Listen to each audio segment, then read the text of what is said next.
Welcome to Crit Hit Interviews. I'm Shrimp, and I'm joined by Arlene. Hey there, folks. And Lovie. Hello.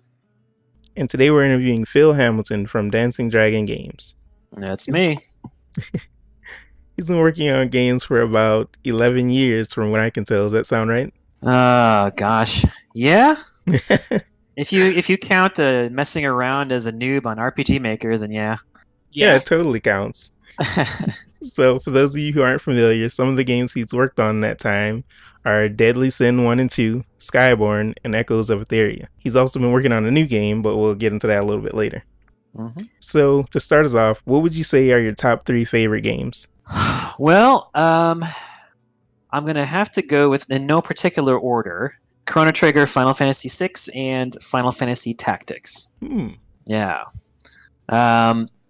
Yeah, I've never really settled on FF6 or Chrono Trigger being the number one because they are both number one in their own way. You know, Chrono Trigger is, I think, probably one of the pinnacles of design and accomplishments in video game history. You just have this dream team come together all at the right time, and you know it has no weaknesses at all. But then FF6 hit me like right in the feels, so you know it's really hard to compete with that. So, and then Tactics, just I love the story setting. It's super Game of Thronesy and kind of a political backdrop, but it's told in a very entertaining way. So I'm a heathen because I've told I'd love it, but never got around to playing it. I've played the other two, and I love them, but I have not played Tactics yet, and I've heard it's an amazing system. It is very, very good game. I think it still holds up today, so go for it. Fair enough. Now, I recall that you'd mentioned you partly just enjoyed the process of watching people work through your games and go face first into the challenges. So what's been your favorite memory of watching someone play your games? I actually, the first thing that comes to mind is there was another Let's Player. Their names are actually in the credits, but it escapes me right now. By the way, I'm on very little sleep because I have a newborn baby, right? So things are not coming to me at lightning speed here. But anyway, one of them was just playing through my game, and he went on this hilarious rant about, because my game has this convenience feature, maybe it's like autosaving, that all the other RPGs should have them, and he started to get more and more riled up about it until he actually fell backwards on his chair in the middle of his stream.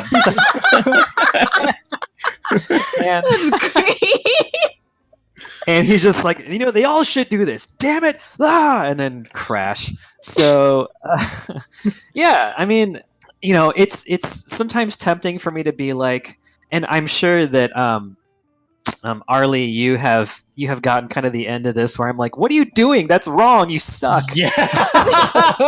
You watched me go through it on hard, and you're just like, what the hell are you even doing? And like, I'd beat some of those maps, and you'd be like, that was just wrong and horrible to watch. Like, you just did it inefficiently. Yeah. I'm like, why would you think that not putting in all of your equipment slots would be a good tactic? What is wrong with you? I mean, I forgot because I was like flipping everything around, and it just I hear you. I hear you. So many equipment lineups for that.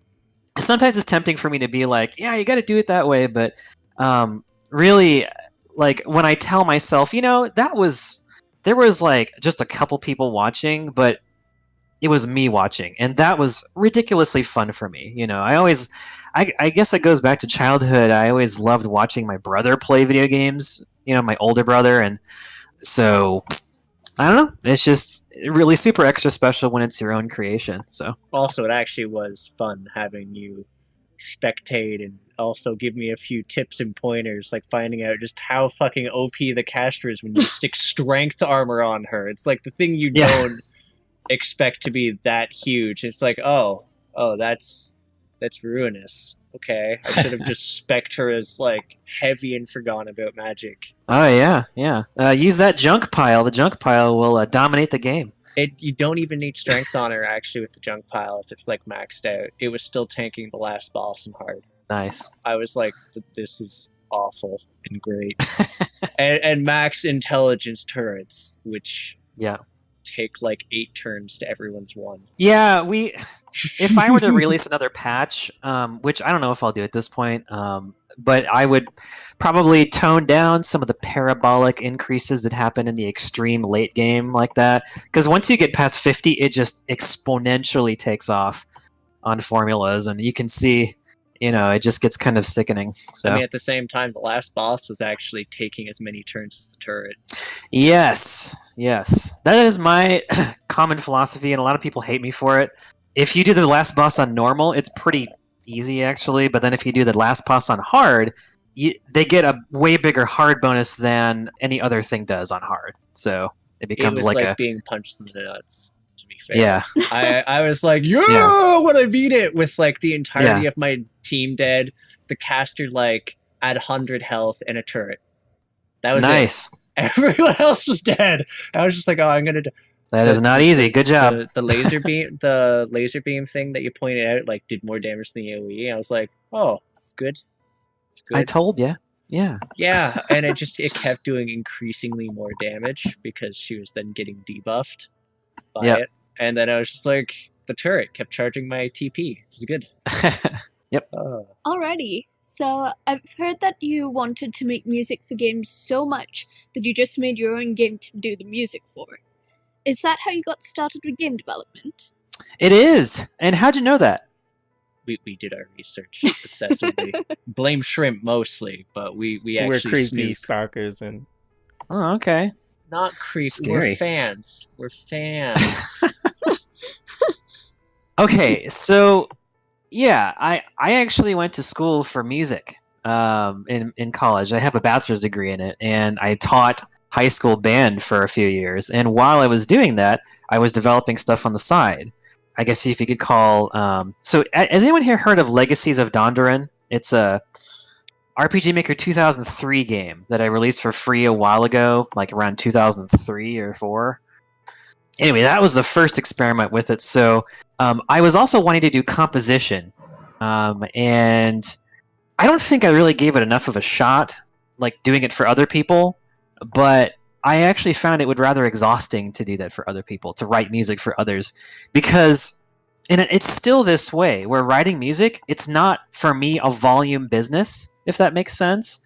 I kind of think about something for like a few days, and then once it becomes a gelled idea, and I can truly call it inspiration, then I sit down and I slam it out, actually putting it into the notation programs, which is basically how you compose it digitally. So, maybe someday if I had nothing else going on, I could get more prolific and do music a lot. But it actually turned out to be, for me, like one a week where I could really write something that I thought was good, And so that combined with it's pretty difficult to get noticed, and it's this huge sea of composers who, with the proliferation of things like Fruity Loops and Cubase and other MIDI notation programs, lots of people call themselves composers. So getting noticed is hard. So yeah, I'm like, whatever. I'm just gonna make my own game and write for it, so I don't have to get noticed. You know what I mean? So, and yeah, that, and also, if I can take maybe a year to make a game, in that time period, I can probably get one game's soundtrack done. So it actually works out really well. So nice. So, in your upcoming game, there's a character based off your cat. What kind of character is it? Is it like an ally or an enemy? And also, is that the first character you've based off a pet or someone you know? Oh, definitely not the first character. So I've actually had cats as playable characters before. In Deadly Sin 1, there is a wizard called Winchester, who used to be human, but he was cursed or blessed, depending on if you're like that. Turned into basically a talking cat wizard, and so he was a big blue, kind of a panther-sized cat, whereas this guy in the new game is a human-sized, like, cat man, but he has the same fur pattern as my cat Zorro. So, and you can see on my page, I posted a picture of Zorro. Wait, like a cat man, like Eskinder, or like? Yeah, just it's actually in the same world and the same race as him. So, But Eskandar, he's got just the brown fur. This guy, his fur pattern matches my actual real cat, whose name is Zorro, and you can tell because he has a black mask on. So, So does stuff. he join your team on the game in the game? yeah, he's actually a mercenary in this latest one. So you can hire him or not, but it's really better if you do. Oh, and does it delete your save if you get him killed? Shame on you for killing my pet. No, but I've been thinking about an Iron Man mode where if your main character dies, it deletes your save just for the truly crazy. Like, probably Arlie will do that. Oh yeah, he loves that stuff. Yeah. I've done it for one game, and that's it. And then any other time I've done it, I've ended in terrible tragedy early on repeatedly and just been like, nope, I'm good. Oh, yeah. Masochist. That'll ruin your life. It will totally ruin your life. No, because like I will just keep playing until I'm sleep deprived, and then I start making really sloppy, shitty mistakes. Yep. And it's terrible. Like where I started walking into fights without all my equipment on, or no weapon on Cash. Yeah. He was not wearing a weapon for like, I think, 5 hours. Yeah, that'll happen because you still have a weapon graphic in battle, even if you're not wearing anything. So, How did you find the team that became Dancing Dragon Games? so that team has actually evolved a bit over time. If you're talking about core members, it has never actually been more than 3, and right now it's just 2. But however, we still have kind of our retinue of standard beta testers and artists that we hire out for. So I kind of consider them sort of a part of the team. But anyway, so started off just me. I made Deadly Sin by myself. And you can kind of tell because it's way less sophisticated in terms of its scripts, because I'm very much an amateur programmer. But then at Deadly Sin 2, we basically beefed up a lot because I met an amazing scripter who goes by the handle of Mithrin. I don't know if anyone's heard of him, but he was a longtime moderator on some of the RPG Maker community forums, and he had a history of basically just making scripts and putting them out there for public use, especially once RPG Maker VX Ace came around and people could easily just swap scripts around. You just slap it in your script database and off you go. So he and I teamed up mostly on me paying him to do scripts for me, so exclusive scripts. And then it turned into Echoes of Aetheria, where he and I were actually 50-50 partners on it. So he got more involved on the actual design decisions at that point, which is good. He's like a numbers genius, a math genius, and we work very, very well together. So the third person I mentioned earlier is actually an artist who goes by the name of Sayral. You can look up her DeviantArt. It's sayral@deviantart.com. And she was actually the writer of the main storyline in Skyborn. So then she ended up having that storyline just kind of sitting around in her brain for a really long time.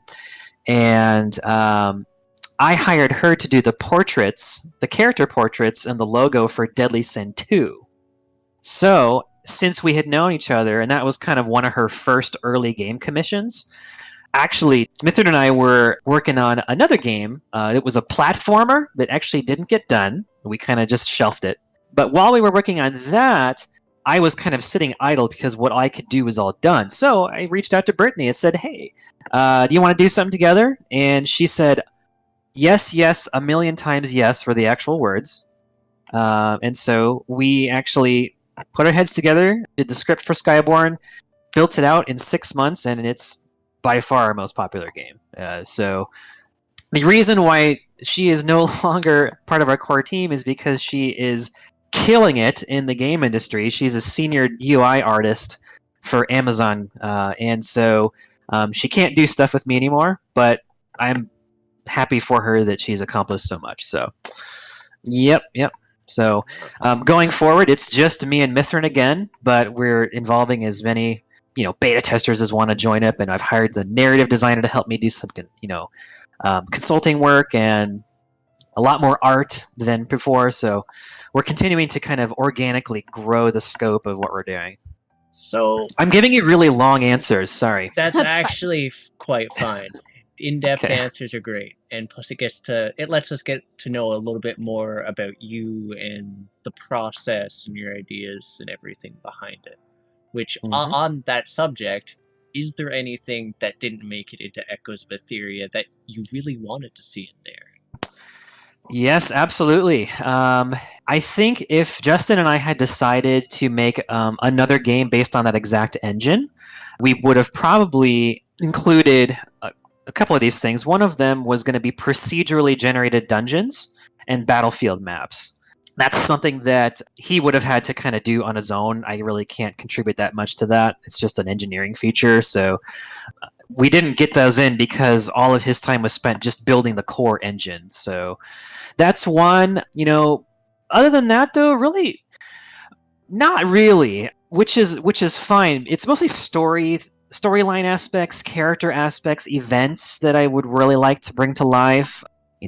Ideological concepts, stuff like that. Really meant to be for another game. So this next game we're coming up with probably will have a lot of nice to haves, but couldn't get it in the game because it's actually based on Fire Emblem style tactical strategy game. So way more difficult to program than an RPG, just a regular RPG. So I'm like, okay, let's have a weather system and a weather combined with terrain system, and let's even have like a hunger thirst system, and that some of the stuff turns out to be really superfluous and cool, but not really conducive to fun, streamlined gameplay. So we just that's what we do. We come up with a big list of what we want, and then we actually work and iterate, and then we trim the fat as we go. So And speaking of that new tactical RPG, do you have like a release date in mind or at least a month or so or something like that? oh man, probably spring 2019. Although don't quote me on that. I think we could probably release by December of 2018, but that's a really tough month for indies. So it's really best to kind of wait until the AAA Christmas bonanza kind of settled down. So So crafting has been sort of a fundamental aspect of both Skyborn and Echoes of Aetheria. And I sort of want to know what spurred this design choice and its importance in the strength of the characters over, say, leveling. yeah, great question. As you know, Arlie, we've talked about this. I really don't like the idea that leveling is the primary determinant of your capability, basically. Yeah, you actually got a little bit mad that I was grinding out levels. You're like, why? No, I wasn't. I It wasn't doesn't mad. do anything. So I absolutely love crafting, and obviously, and got it. Now I know what we're talking about. We're talking about level being too important, and I might have sounded mad on text, but I guess I was joking. I was having. I know. You're just like, God damn it! Stop wasting your time grinding. And I'm Stop like, grinding levels. But I was like, it's not the levels. It's the mats. I'm just also doing the levels at the same time. Anyway, so and the reason for that is I don't like the idea that you just have to literally just repeat the same thing in order to accomplish the next thing. I want at any point in time for any challenge in my games, you should be able to just go respec and shuffle around your formation, your equipment, your skills, your tactics, and just go beat it. And I think you pretty much can do that in Echoes of Aetheria, but I am fighting like 30 years of RPG where level is the primary determinant of how powerful you are. So because of that, the crafting system gives you huge flexibility in Echoes. Skyborn there was one, but it was way more rudimentary. So in Echoes, that's the real deal. Because you have a pattern, you've got a primary material, you've got tertiary and secondary materials like the sharpening stones and the gems and all that stuff. And then the only thing you actually expend is the reagent. So the coal, basically what you burn to, do the forge. And because you can salvage and get everything back, right? So you don't actually get patterns back. Patterns are not used up in the crafting. What? Yeah, they're just No. patterns. They're just there to be. They're just there to fill the pattern slot, so the game knows what you're trying to make. Wait, no, you're talking about. Yeah, sorry, no, I'm thinking about the patches. Oh no, the Grandmaster schematics. The schematics is what you don't get back. Yes, Yeah, no. You're right. That's something else you don't get back. So you don't get back reagents and schematics, but you can actually grind those out too. But anyway, so yeah, I actually I got my love of crafting, I would say, from Diablo. You don't really craft so much in Diablo as you grind for procedurally generated gear. And I got so obsessed with finding like the perfect gear in college when I was just playing Diablo at the time that I was like, you know what? Screw this. I just want to make a game where you can make whatever you want, and I don't have to keep grinding for like, this rune or this stone or this gem or whatever. The rune word system was actually pretty nice in D2, but like D1, it's like trying to get whatever plate of the whale and being like, please drop. I've been here for hours. I love those Herodic Cube recipes. Yeah. No, you got the Herodic Cube recipes in the second one. The first one, you didn't even have that. You were just purely grinding areas. It was total luck, yeah. So, yeah, I mean, you know what? Right now, I think I'm finally figuring out why I like RPG gear and crafting so much is because I played so much Diablo and a lot of World of Warcraft. And I didn't get all that gear that people were wearing around, Yeah. And so I was like, I want that gear. So I just made games and made the gear. So that's why it's in there. That's sort of why, like, I'm not a big fan of RNG because it shits on me a lot, to be fair. Everyone thinks it shits on them because of confirmation bias, but I like to put a little bit of it in games just so there's a little bit of randomness. But because if everything is totally predetermined, then it can get stale and repetitive. So, I mean, but if there's like a 0.003% chance for something, fuck that. Those are the drop rates that I was used to in some games. Or even 0.02 is bad enough for something you can do once a day. Right. And so that was why I liked. There was a system in SOTOR where you cleared a raid and it gave you like a token. So you had a random drop, but then you had like a guaranteed thing that you could definitely get this item of your choice after like a couple weeks. Yeah, and that was good because it's you like had that random DKP in the game. Yeah. The crafting system is still a lot better though, because it meant like, oh, do you really want like that extra crit maybe with like a character that gets bonuses to crit damage? Did you want to make like a dodge tank? Because those are incredibly fun, even if they explode when they eventually get hit. Yeah. Also, when I played MMORPGs, a lot of the things I focused on was making money, and pretty much the easiest way to do that in some ways was to do crafting. So that's all especially if you had a so a sister from another mister, you like to craft. So you just, it's basically arbitrage on the market. You just buy stuff and make it, and then you always get a profit.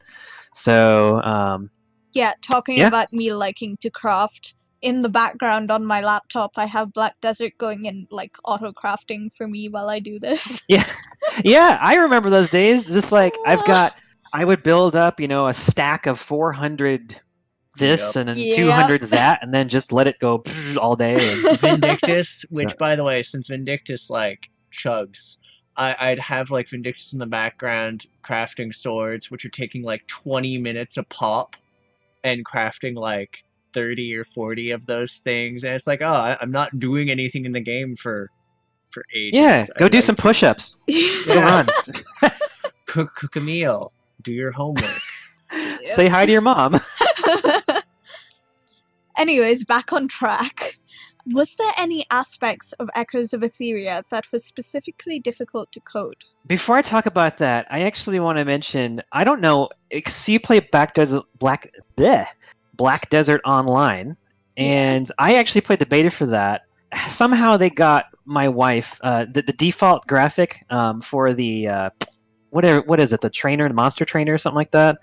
Yeah, the tamer. Help me out here. Tamer, yeah, identical to my wife. So I'm not sure how they got that. Same bangs, same short Asian look. So anyway, so sorry, Lovey. Remind me what we're talking about now. Oh, difficult to program. Probably the mixing the graphics with code. So basically, when we, as you know, Arlie, the battlefield, it's an isometric battlefield with 15 slots per team, basically. And the way we have it is you've got the 15 on your team, the 15 on their team, and then one row of neutral tiles in between. And so we basically had to, use math to place all the graphics where they are. And that, for some reason, took a really long time because RPG Maker doesn't really have a friendly interface for doing that, especially if you did what we did and totally just wipe out the default system. Yeah, because it was like, it wasn't a shared grid system. It was these like segregated pair of twin grids. Yes, exactly. Similar to Ogre Battle, if anyone's played that, you've just got a grid on both sides, but they're not shared. So I haven't actually played it yet. Maybe I'm aging myself there. That's from 1996 or something. Second Etsatsu 3 and 2. Oh, okay. Secret of Mana. Secret of Mana, baby, so good. Yeah, Secret of Mana. If I could live in a one RPG fantasy world, it would be that one. What a great world to live in, right? Just that or the third one, which is Second Etsatsu 3, because I loved it had like the openness of like Chrono Trigger and the multiple endings, and it had divergent storylines based on who you picked and who was the main character. And it is hands down, out of the Mana series, my favorite of the games. I would have to agree, actually. Love that game. Don't know why it was not localized back in the 90s, but here we are. So I don't know why it hasn't been released into like NA by this point on the Switch or something. God damn it, guys. All right, so the big nasty thing to code was the grid system. Other than that, is there anything you would feel you would have done differently in Echoes after having seen it played by other people?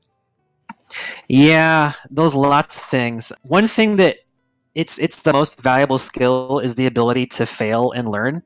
And I actually think that we did a pretty darn good job with the battle system and the crafting system in Echoes.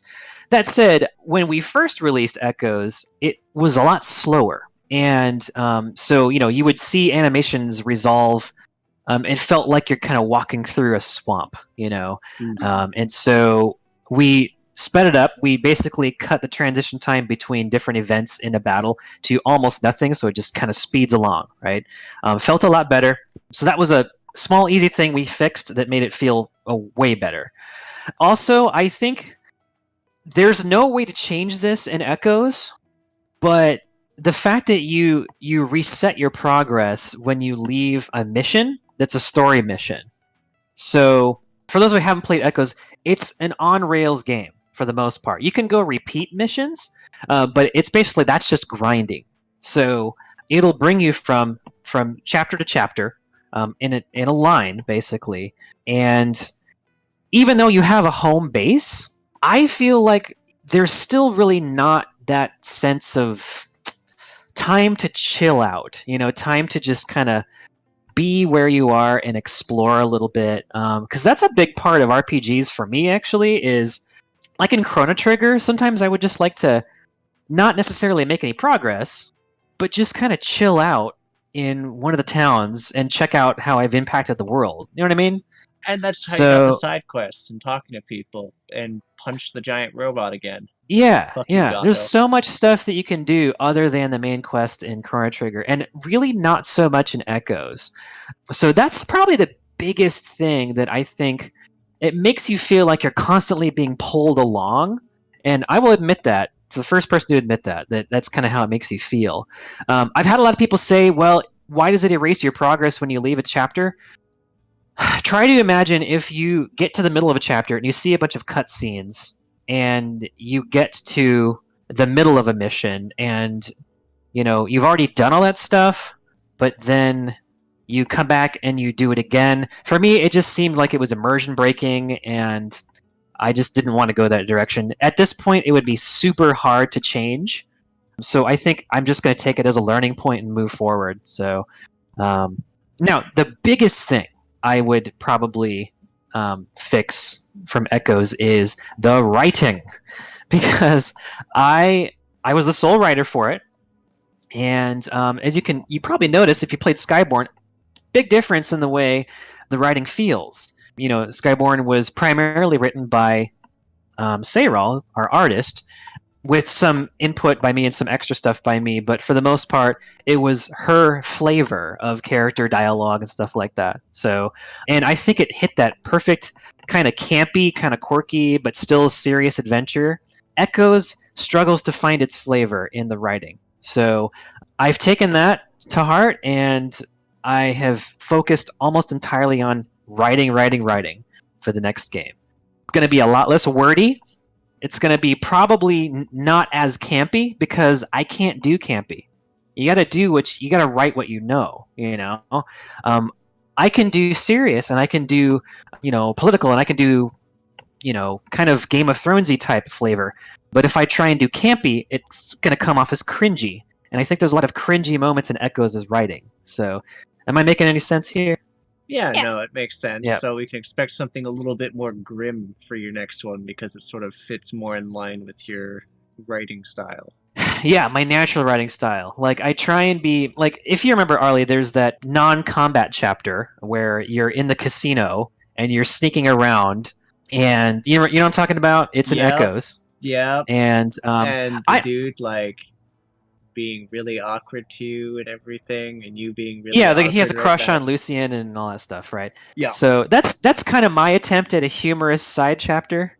I don't know if it really worked. I thought it was fun, but I think stuff like that, and then stuff like the way that Giovanni was really comical, kind of a he wasn't really a serious villain, but then he ended up doing really serious things. I think Echoes struggled to find its voice. I actually didn't mind Giovanni, because I just took him as extremely unhinged. Yeah, that's good. He's just crazy. So, but he ended up having such a massive impact on the game world, though. So it's like, is he incompetent? Is he crazy? Is he? I don't know. So I personally felt like it couldn't find its voice. So for this next game, focusing on writing, I actually hired a narrative designer, a professional one, to sit down with me. I'm spending the money and the time to actually get this professional consulting support on the new one. So, big difference, way fewer words. Imagine that, hearing me talk now, but in the game, there's going to be way less dialogue, way more high quality dialogue, and more consistent voice, consistent flavor, that sort of thing. Will the new game carry over any systems from Echoes? Hopefully, we can kind of scalp some of the systems. It is an entirely different brand of game, being based on Fire Emblem, in terms of how the game flow works. It's got enough things that separate it from Fire Emblem, and I feel it's kind of its own genre. The biggest thing I will say now is that, is anyone here not familiar with Fire Emblem games? I haven't played any, but I'm familiar. Me neither. With them. I haven't played them. Oh, okay. Same, but I kind of know how they work. Yeah, it's just, it's kind of like RPG chess. You have a big chessboard, not a chessboard, but a little battlefield, and it's individuals who move around the tiles. I've played bajillions of hours of Disgaea. Yeah, so pretty similar there. In our game, it's going to be squads of troops. So you have a commander, and then you've got maybe 5 to 10 support troops that are along with them. So I take it the support troops are going to be a bit more generic. Oh yeah, I mean, you couldn't have them all be totally fully developed as the leader, because the human brain doesn't even have that much capacity. If you had to deal with 100 RPG characters, you couldn't do it. You would hate the game. So Suikoden, 108 characters in every one. Not at the same time. Only God. when you're. Yeah. I mean, like, if you think about Suikoden 2, yeah, there are some times when you have 3 parties of 6 going on. Yeah, that's pretty reasonable. So, anyway, we'll probably want to carry over some of the, the way that we finally figured out how to place graphics on a grid. So, and then if we do crafting, we really like the crafting that we did in Echoes, so that would carry through as well. But since there are so many more combatants and participants in this new game, I don't think we can get away with nearly as much depth per character. Probably the main protagonist will be fully developed like that, like a normal RPG character. But everybody else probably just have a couple equipment slots, a couple skill slots, and then like a set skill set based on their class. So that'll allow you to basically equip a squad, so if you've got like 3 dudes in the front that wear heavy armor, and then you've got archers in the back, and then healers in the middle, or something like that, it actually works quite similar to if you were to take that squad and turn it into a single normal RPG character and then give them a skill set. You know what I mean? So if they have 7 skills that they can use, the troops in your squad kind of function like that. So they're just kind of an appendage of the leader. So that's how it works. So, and some music, I think, actually, Echoes, not as popular a game as I hoped it would be. So I don't think some of the tracks that were played in the later half of the game are heard that much or worn out that much. So I'm probably going to scalp some of my own soundtrack from Echoes and go ahead and use it in the new game. Is the difficulty system actually going to carry over? No. We're going to have to design a new one since it's such a different style of game. We actually have settled on a difficulty. What we're going to do is have 3 levels. You can have story mode, which is literally for the people who don't want to do any of the RPG stuff. They just want to progress through the events and the stories and the characters, and they can go ahead and do like the relationship building, like they can pair people off and do that. And they can use the gear and the skills stuff, but literally you just walk your person up to the enemy and you press a button and the enemy dies. So it's story mode. It's not designed to be any challenge at all. So that's story mode. For me. Then you got normal mode. Yeah, perfect for Arlie, right? Yeah. Anyway, they got normal mode, which is normal. It's the control group, It's unlike Fire Emblem, where a lot of times if your character dies, they're permanently dead. Or if your main character dies, then you instantly lose the whole mission. It's not going to be like that. You'll have a chance to revive them. And then the highest difficulty will be Iron Man. And so I joked around earlier about how we would delete the save. Probably not, but it would be actually you would permanently lose the troops/officers that you let die in battle on Iron Man mode. So much save scumming will occur. Just restarting entire missions. Yep, but unfortunately, I'm going to be mean and prevent saves in between missions, or in the middle of a mission on Iron Man mode. So you can only save when you're. That's what I said. So many missions redone. I figured that was probably be the case. But that's why I'm going to say, okay, Iron Man mode is hard. So you got warned. I mean, if it doesn't delete your save, that is probably something I'll actually try and do. I anticipate it, and I enjoy watching you stumble through the Iron Man story. So can't wait. Oh, good stuff. So anything you want to share with the audience, or words you just may have for aspiring devs? So, yeah, I mean, this is a hard life. I've never not had a full-time job while doing games on the side. And I feel extremely lucky that a couple of mine have actually resonated pretty well with the audience. Considering I'm not doing this full-time, it's pretty awesome. I feel like if I wasn't doing it full-time, I would probably be shacked up with roommates and eating ramen and stuff like that. It's a hard life. And some people can make it, if you're the To the Moon guy or you're the Shovel Knight guy, then absolutely. More power to you. It may not happen like that. So you have to kind of just be aware that could happen, That said, that's the negative side of it. The positive side of it is, in order to be successful, you need to do so much personal growth. And I feel like I have. learning how to fail, learning how to admit when you've done something that could be improved. And one of the biggest things that you should do, and I used to not do, and a lot of amateur developers, they still don't do, sorry to say, is support other devs and root for them, root for their success. And then, because not only are you not making yourself to be, an ass, but most importantly, what you're doing is you're setting yourself up to learn from their successes.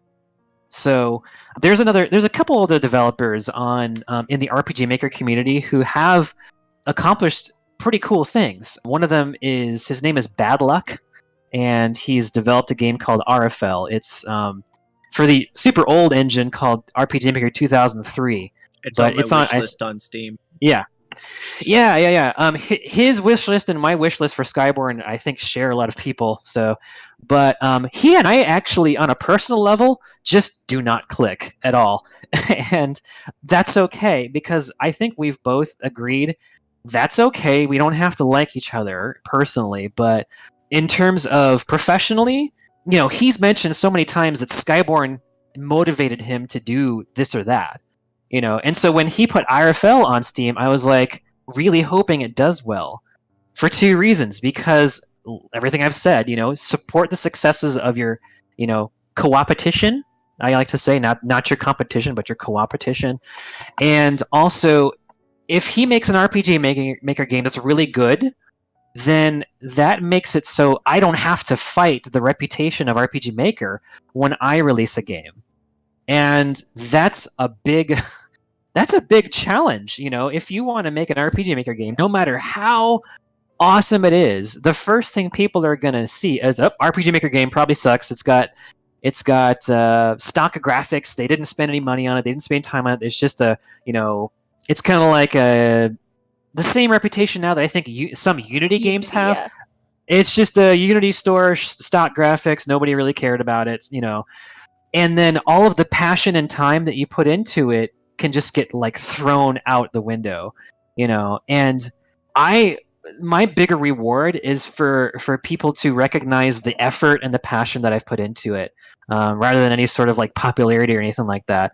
And so, yeah, if you really need to wish for the success of others, so you can grow as a person and set yourself up to not only improve your reputation, but also if they're doing something right, then you need to do that too, So yeah, it's a lot of maturing that needs to be done. It's easy to fall into that trap. Oh, I hope it doesn't do well.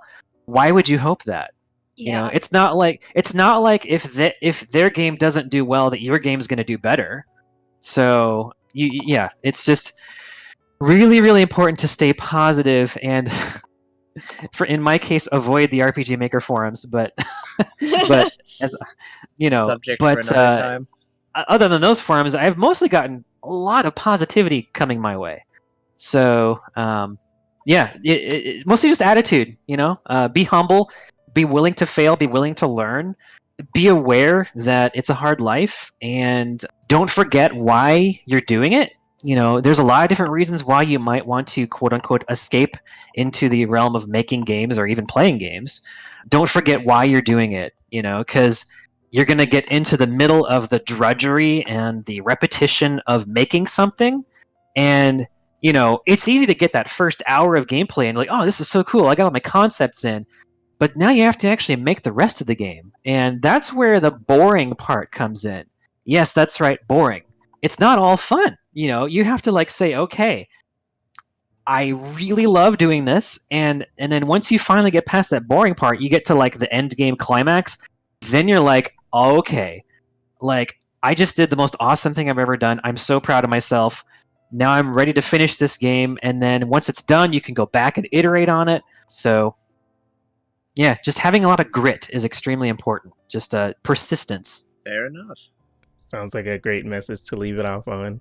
So you can buy Echoes of Aetheria on dancingdragongames.com. It's also available on Steam. Be sure to follow Nibbles Dragon on Twitter and Dancing Dragon Games on Facebook to keep up with all their latest news. Is there anywhere else you'd like to direct people, Phil? I don't know if you mentioned my website. Again, I'm running on newborn baby sleep. So DanceingDragonGames.com. My stuff is on there as well. And of course Steam and Big Fish Games. It's on there as well. So Wait, your stuff is on Big Fish Games? yes. However, I would really prefer you go on either Steam or my website. So We Okay, mentioned I'm your just kind of website. giggling because that's like the platform my mother uses to buy games. I mean, you could always direct your mother to. I keep trying to get her to play Steam games instead, and she's like, "Nah, this is great." Okay, so I used to actually work games, and that is their primary customer is the females in our parents' generation. So that hidden object game is a hit with that crowd. So my wife does too. I don't get it, but God, I mean, I've admittedly played like 3 hidden object games in the last 11 years. Talk about Myst, because everyone's played Myst. That's okay. No, I don't count that as a hidden object game. Is it? Okay. No. I would say so. It's similar enough. It was but, a shitty. It was a shitty like mystery game, sort of. I'll show it to you after. I was like, I feel sort of bad that I got this, but I was well, curious. I gotta say there is a huge amount of talent that goes into making those games. It's just It was a lot of really times. pretty on certain points, and I was like, they have a horror mystery hidden object game. I'm morbidly curious. Yep. And then there was some really bad plot twists here and there. But yeah, anyway, truth be told, Big Fish is not quite as friendly of a publisher for developers in terms of how they let us split things. So it's really better to do Steam, please. Thank you. Fair enough. So and thank you so much for joining us. Thank you. Had a good time. All right. And we will catch you folks next time. In the meantime, if you enjoyed this, feel free to like, comment, and subscribe. Click the little bell button if you want to see more of the interviews or reviews we do. And also, if you have someone you think who might enjoy this, share it. It's awesome. Helps us. Sharing is caring.